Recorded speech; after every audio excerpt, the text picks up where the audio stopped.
And welcome to Hannity, and this is a Fox News alert. President Trump, he is in Beijing for a highly anticipated sit-down meeting with China's president. We're going to bring that live when it happens. But first, we are following several major breaking stories tonight. Tonight, it has been 1 year, remember where you were, since President Donald Trump's historic and massive landslide election victory. And since then, the mainstream media, the left in this country, have been in full-on freak-out mode. We're going to highlight all of this out-of-control insanity and obstruction. Then, the left, they're so giddy over last night's election results, but they're not telling you the truth about what it really means. We'll set the record straight. Also, former DNC chair Donna Brazile continues to spill the Democrats' dark secrets. We're going to have all the new revelations from Donna Brazile's tell-all book that the media is ignoring.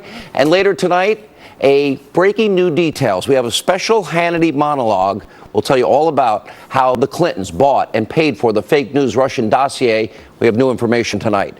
Also, former White House chief strategist Steve Bannon, he's coming here. He'll react to all of this. But first, tonight's breaking news, opening monologue. All right, where were you 1 year ago tonight? A historic milestone. It's been 1 year since Donald Trump was elected the 45th president of the United States. Now, the president pulled off one of the biggest upsets American politics has ever seen by easily defeating Hillary Clinton. Now, the president celebrated the anniversary by tweeting out, quote, "Congratulations to all the deplorables and the millions of people who gave us a massive 304 to 227 electoral college landslide victory." Now, President Trump's big win happened despite a media and a political class that was all unified in stopping him from reaching the Oval Office. Now, we can't forget how all the pundits, all the pollsters, all the experts, all the people in the know, the ones that talk to each other 24/7, they all thought it was impossible for you to elect Donald Trump. You may remember this. Donald Trump has been saying that he will run for president as a Republican, which is surprising since I just assumed he was running as a joke. Do it. Do it. Look at me. Do it.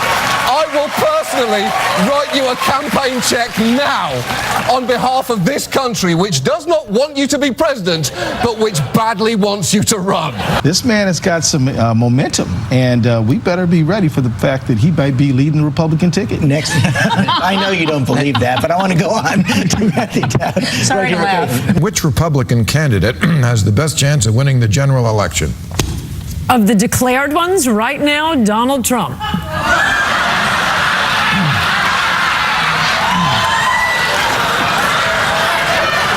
Mr. Trump, to answer your call for political honesty, I just want to say you're not going to be president, all right? It's been fun.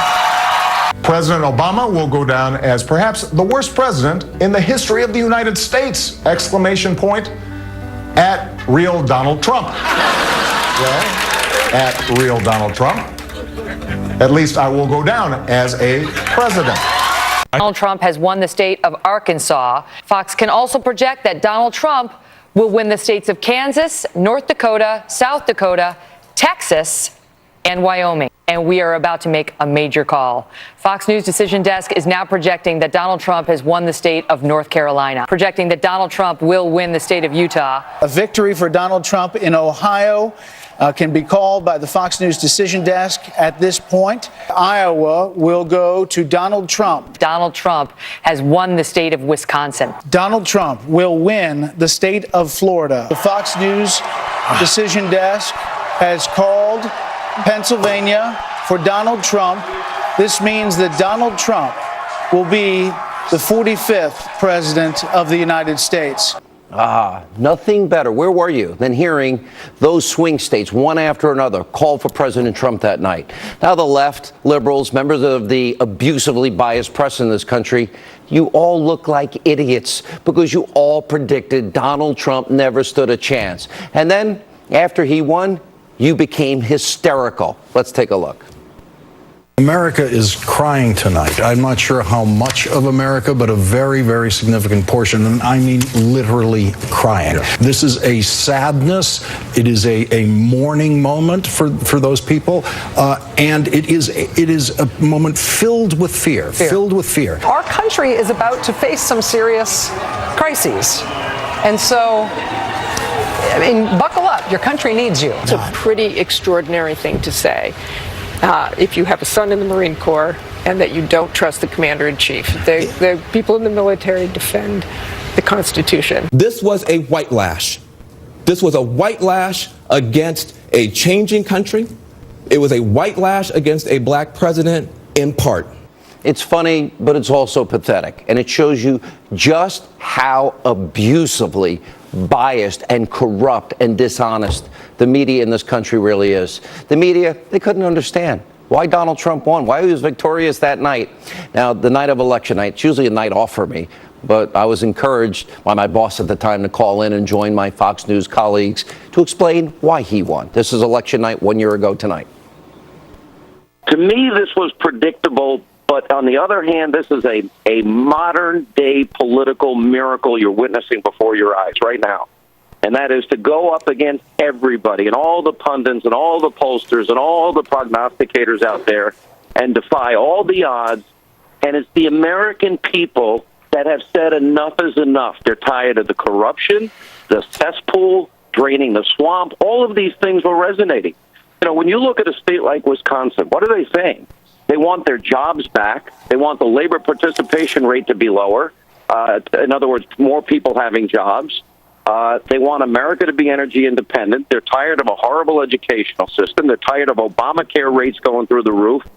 This is not complicated. What's happening now is not working. And these guys, and Donald Trump has gone out there and he outworked Hillary Clinton and he put forward a much better agenda. And America said enough is enough with failed policies. That's what this election was about.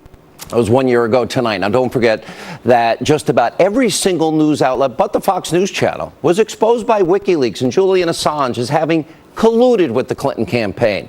And of course, there's the liberal crybaby snowflakes. Now, this is a video of Hillary Clinton's election headquarters after President Trump delivered that crushing defeat a year ago tonight. They're probably still crying tonight in mommy and daddy's basement because they were triggered by what happened. We also saw schools, remember, colleges, they were offering these poor, grieving, spoiled brats counseling. Other liberals needed things like therapy dogs, hot cocoa, Play-Doh, just to cope. In retrospect, it's actually laughable how lame these people were and how out of touch, by the way. You know, for example, Hollywood liberals and celebrities, they joined this collective left-wing freakout, launching all kinds of vicious and vile attacks against President Trump, and it's gone on for an entire year. Watch this. How dare he say the things he does? Of course I want to punch him in the face. Right. Yes, I have thought an awful lot about blowing up the White House. I am a nasty woman.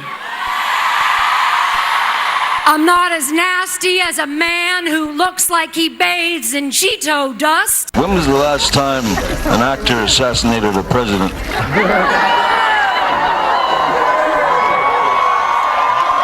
I want to clarify, I'm not an actor. I lie for a living. However, it's been a while. And maybe it's time. What a year. And if you thought that was bad, we also have, remember, Kathy Griffin's disgusting photo shoot that we always have to give you a viewer warning about because it's so graphic. Here, Griffin posing like an ISIS fighter with a fake bloody head that looks like President Trump. And if that wasn't enough, there was the Shakespeare in the Park play where a Trump-like character was assassinated on stage.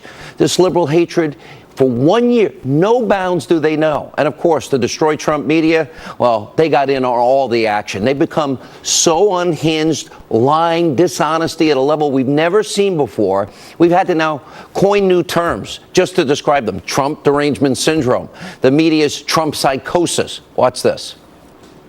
There's a sign out there that's been hung up in the White House or outside the White House saying, if you're not white, you're not especially welcome. This is a man who is not well. He alternated between being a whiny 6-year-old who's had his Nintendo taken away and between being the cranky old man who's out there condemning everyone who doesn't worship him adequately. Donald Trump, short of only maybe Woodrow Wilson and Andrew Jackson, is being himself more than any other previous president with disgraceful racial views. We can surely say his words have absolutely emboldened white supremacists.